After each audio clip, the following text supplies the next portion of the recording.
नमस्कार, स्वागत है आप सभी का सुर्खियों से परे में और मैं हूं आपके साथ नेहा सर्वेश शुक्ला। सुर्खियों से परे में बात करेंगे उन खबरों की जो सुर्खियां तो नहीं बटोर पाई लेकिन आपके लिए जानना जरूरी है। आइए शुरुआत करते हैं हेडलाइंस के साथ। उत्तराखंड चारधाम यात्रा जारी, केदारनाथ धाम के कपाट खोले गए। 4 मई को बद्रीनाथ धाम के भी कपाट खुलेंगे। धार्मिक पर्यटन को बढ़ावा देने के लिए उत्तर प्रदेश के अमेठी में 5 मंदिरों का होगा कायाकल्प। 14 करोड़ रुपए की धनराशि हुई जारी। जून में फिर से शुरू की जाएगी अयोध्या और चेन्नई के बीच सीधी हवाई यात्रा। दक्षिण भारत के श्रद्धालुओं को होगी सुविधा। तमिलनाडु सरकार ने मंदिरों में पड़े सोने से शुरू की कमाई की व्यवस्था। इन पैसों से हो रहा मंदिर की व्यवस्था में सुधार। उत्तराखंड में आज पूरे विधि विधान के साथ केदारनाथ धाम के कपाट श्रद्धालुओं के लिए खोल दिए गए।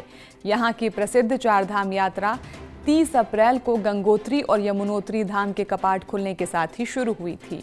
वहीं तुंगनाथ धाम के कपाट भी आज ही खोले गए।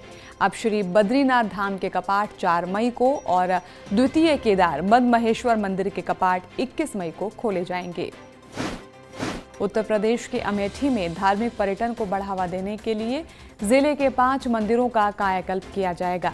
राज्य पर्यटन विभाग के प्रस्ताव को मंजूरी देते हुए सरकार ने 14.5 करोड़ रुपए की धनराशि जारी कर दी है।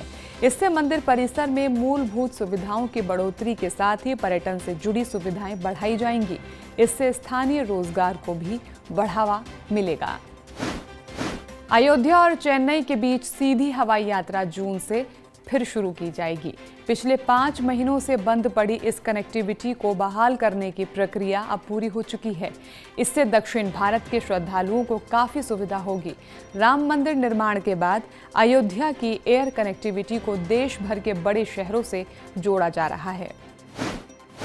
तमिलनाडु सरकार ने मंदिरों में पड़े सोने से करोड़ों रुपए की कमाई की व्यवस्था की है।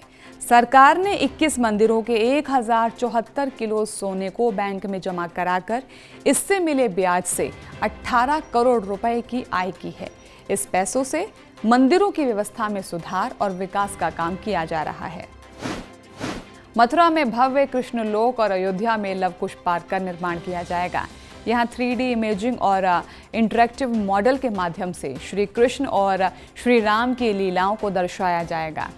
इसे बेकार वस्तुओं और धातु स्क्रैप का उपयोग कर प्रयागराज के शिवालय पार्क की तर्ज पर बनाया जाएगा। अयोध्या में श्री पुरुषोत्तम दर्शन अनुभव केंद्र भी बनेगा। भगवद गीता और भरत मुनि के नाट्य शास्त्र को यूनेस्को के memory of the world register में शामिल किया गया है।